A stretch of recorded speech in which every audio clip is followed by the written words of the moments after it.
Hello, welcome to Old Nerd in a Thrift Store. This is episode 15, and this is Giant Size X-Men #1. Now, you may be wondering, do you have cognitive dissonance?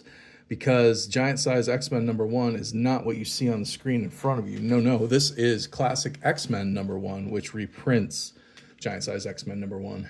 And it's followed by Classic X-Men #2 and Classic X-Men #3, which reprint Uncanny X-Men, or better known at that time as just X-Men 94 and 95, which took place directly after Giant Size X-Men #1.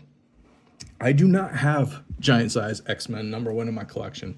I do have these classic X-Men issues, however. So I will be substituting them in this series for that, so that I'm basically reading my comics in order, right? I do have some of the old X-Men titles, the old Dave Cockrum drawn ones, the old John Byrne drawn ones. I am missing some. They're very expensive, so I when I find one that I'm missing and I can get a good deal on it and it's in good shape, that's when I get them.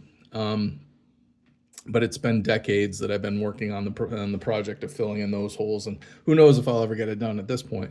But I do have these classic X-Men issues, which are very cool because they added some extra pages, some extra panels, some extra behind-the-scenes type story, and they always had a backup story in them.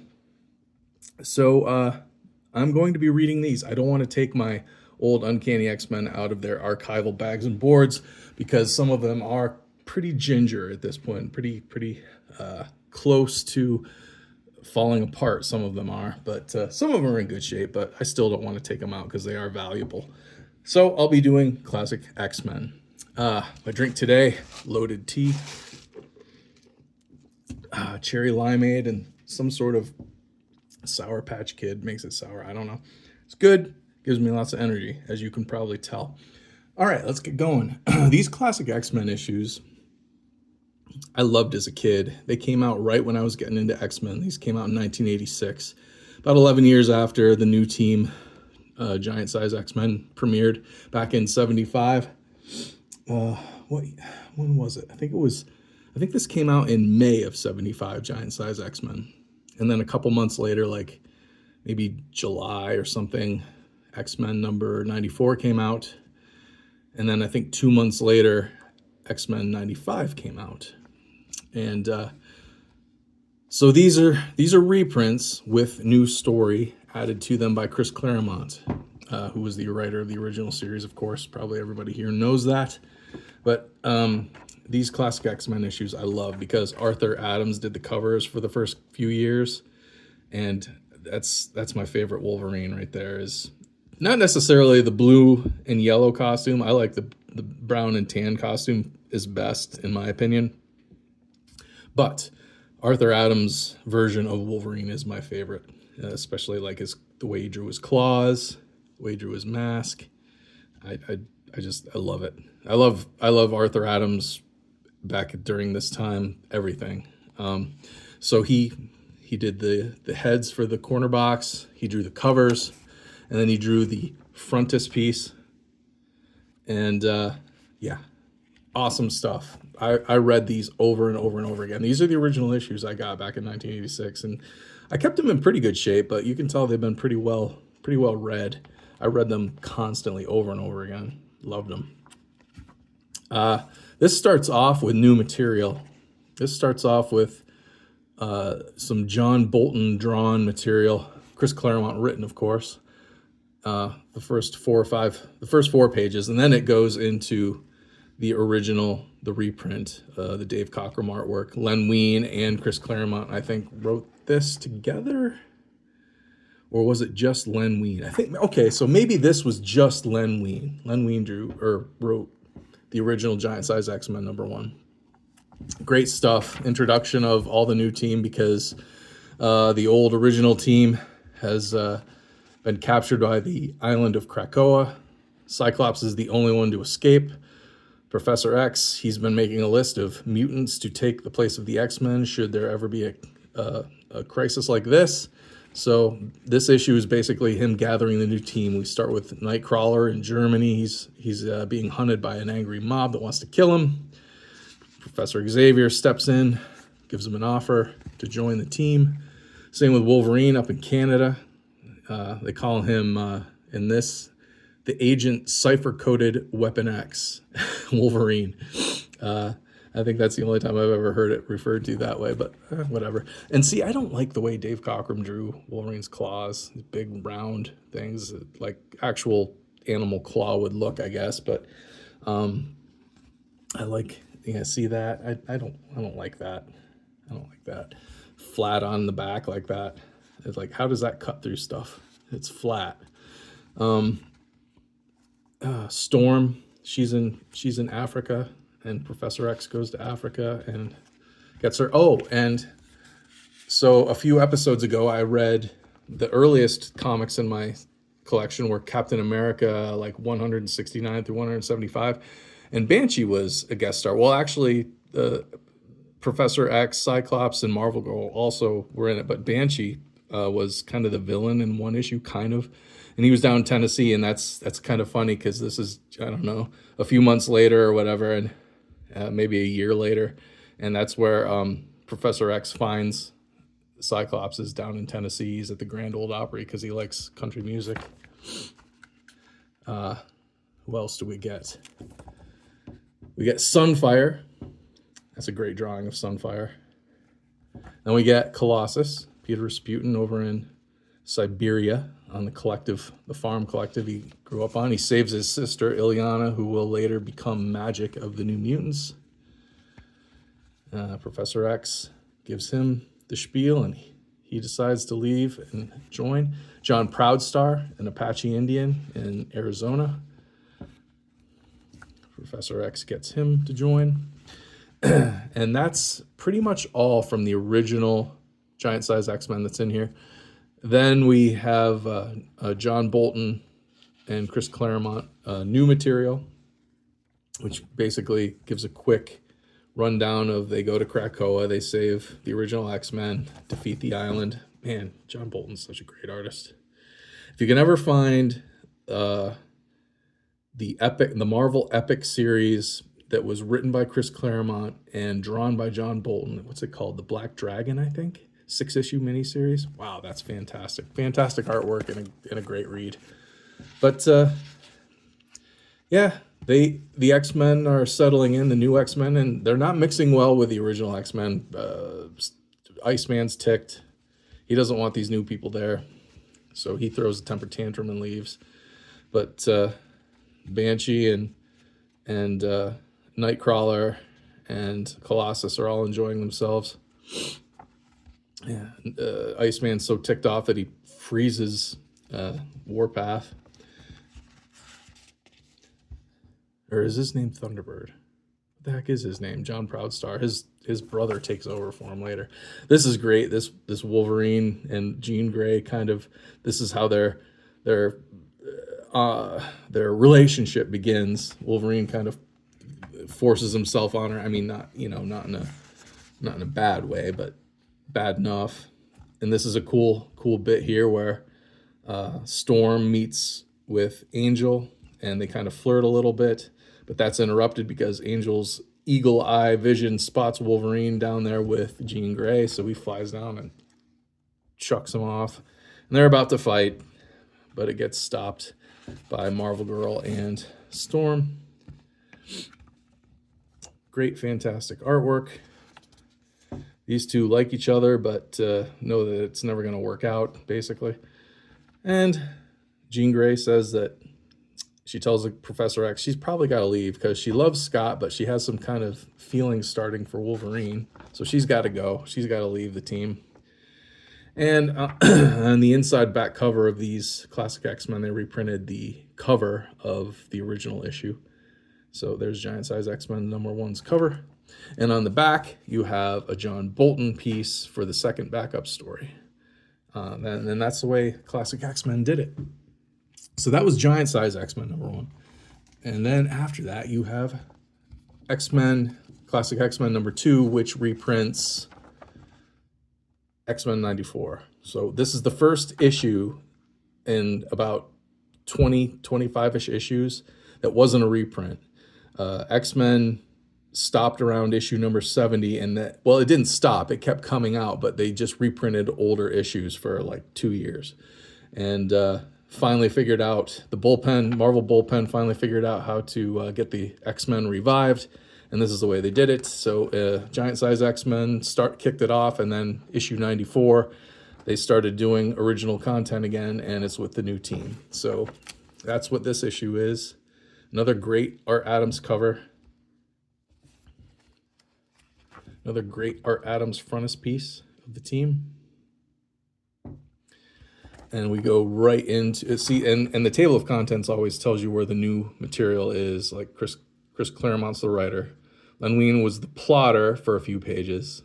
Dave Cockrum penciled 1 through 22, and then John Bolton did the backup story 23-32. But I have some questions, and you'll see here in a little bit. But this is all Dave Cockrum stuff here. But basically, the old team says they want to go try and have normal lives or whatever. They're leaving. Even Jean Grey is hoping that Cyclops will go, but he doesn't. He has a dark night of the soul. He doesn't see himself as anything but an X-Man, so he stays, says goodbye to his love, Jean, and goes right into training the new guys in the Danger Room. And this is what, see, this looks like Bob McLeod art or something. This is not Dave Cockrum. I'm pretty sure this is not Dave Cockrum. This is Dave Cockrum on this page, but I don't think this is here. I bet you this, if this is in the original X-Men number 94, they did not give credit to anybody else, but I don't think that's Dave Cockrum at all. It looks more like Bob McLeod to me, who worked on the New Mutants. He was the original artist for the New Mutants when that got started, and it looks an awful lot like his artwork on these couple pages here. But then it goes back to Dave Cockrum. At least I think so. I could be wrong. Hopefully somebody out there in YouTube land knows and can comment down below. But see, even this page does not look like Cockrum. This page definitely does. And Reign of the New Mutants is on this page as a little girl with Moira McTaggart over in Scotland. So I think this must be new material, and they just, for some reason, didn't credit it or something. I don't know. Hopefully somebody out there knows and can tell me, though. And see, now we're back to Dave Cockrum. And now we get chapter 2, and we get the bad guys of the piece, the Animen.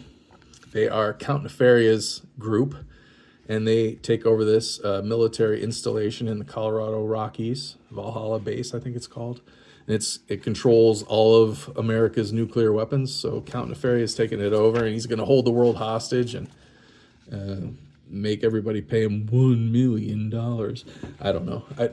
But anyway, he's holding the country ransom. Now, since this is like a national emergency, the Avengers are naturally the first called, but they're busy. So Beast calls up Professor X, because he's a member of the Avengers at this point, calls up Professor X and asks if the X-Men can handle this for the Avengers because they're busy. This is the first time Beast has seen the new team, so he's a little surprised. And let me just say that Dave Cockrum draws a heck of an airplane. There's several planes in this issue, and he really draws them well, I think.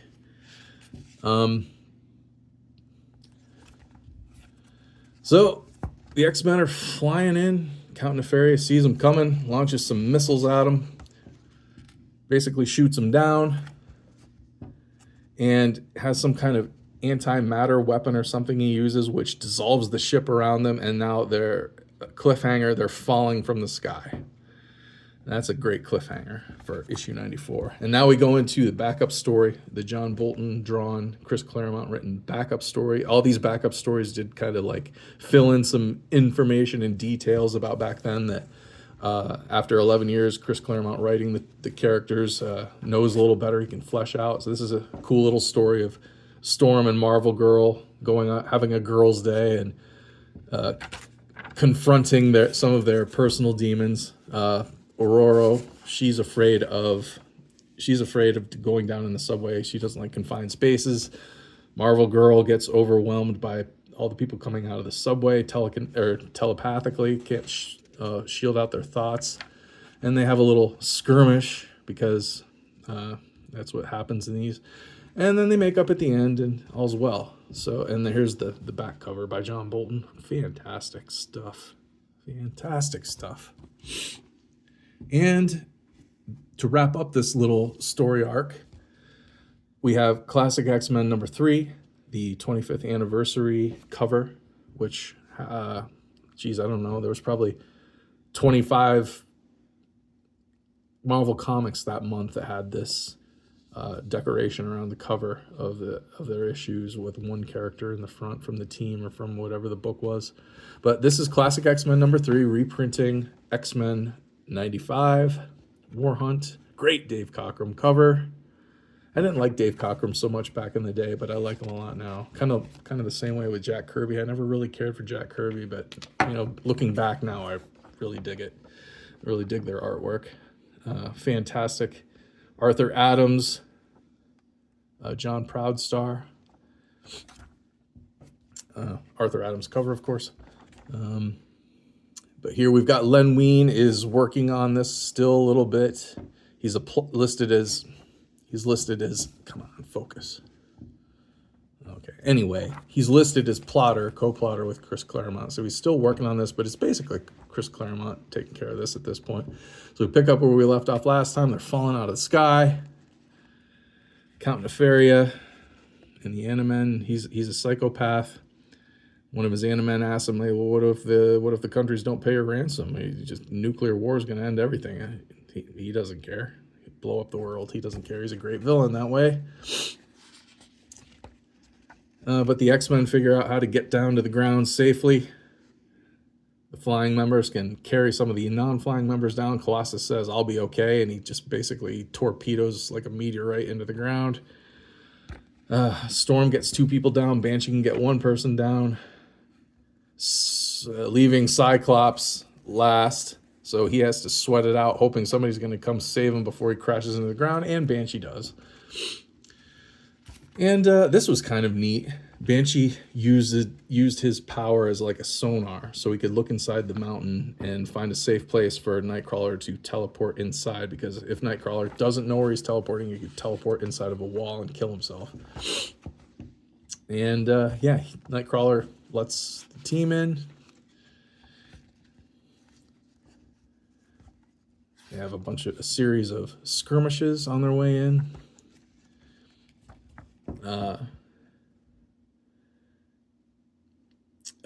John Proudstar, he's kind of got an inferiority complex. He feels like he's the weak link on the team, and he's always trying real hard to make up for that. He feels second best to everyone, especially Wolverine. But then he instantly gets knocked out and thrown into Banshee and knocks Banshee out. So that just leaves the rest of the team to take on the Animen. And luckily, they are able to take on the Animen and defeat them. This is their first big fight as a team, I guess. But they win the day. Beat everybody. And now Count Nefaria is panicking. He's going to evacuate. He set the military base to self-destruct. These guys wake up after getting knocked out. See, there's another great Dave Cockrum plane. So now that John Proudstar realizes that he missed the fight with the Animen, he was knocked out.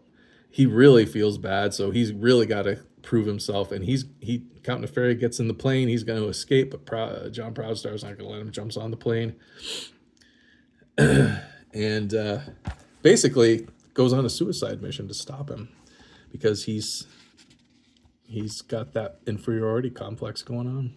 He won't listen to Banshee. Banshee tells him to get off the plane. He won't do it. And the whole team basically watches as the plane explodes, killing John Proudstar. And it kind of really traumatizes everyone. But that's how this issue ends. And the backup story in this one, Chris Claremont, John Bolton backup story, is the funeral of John Proudstar. How everybody's dealing with the loss. They're back at his family's homestead on the reservation in Arizona, the Apache Reservation. Somebody steals John Proudstar's body, so Wolverine's going to track it down. And we have some vignettes of each character reminiscing about their interactions with Proudstar back at the school, and kind of reveals some of his feelings of inadequacy, about not being able to hold his own on the team. But then we eventually, this is great, really great John Bolton stuff here. I could look at it all day, and I did when I was a kid. I read these over and over and over. But basically, John Proudstar's little brother, James, stole the body and gives him a proper Apache burial. Wolverine found him, of course. And this is kind of foreshadowing, because James takes his brother's costume and becomes Warpath, I believe is his name. He takes his superhero costume, and soon, in a few years, he becomes Warpath, and he's a villain at first, but I think he eventually becomes a good guy. Here's the awesome Dave Cockrum cover one more time. Here's the awesome John Bolton back cover for the story, the backup story. And somebody stamped this August 13th, 1986.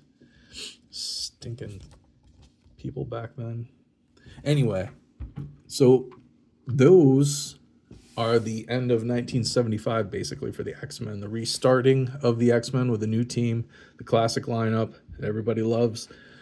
At least I do. And yeah, I'm going to continue with reading my Marvel Comics in order. I'm not going to be pulling out my Uncanny X-Men early issues, because, like I said, I want to keep them as nice and undisturbed as possible. So I'll be reading these instead.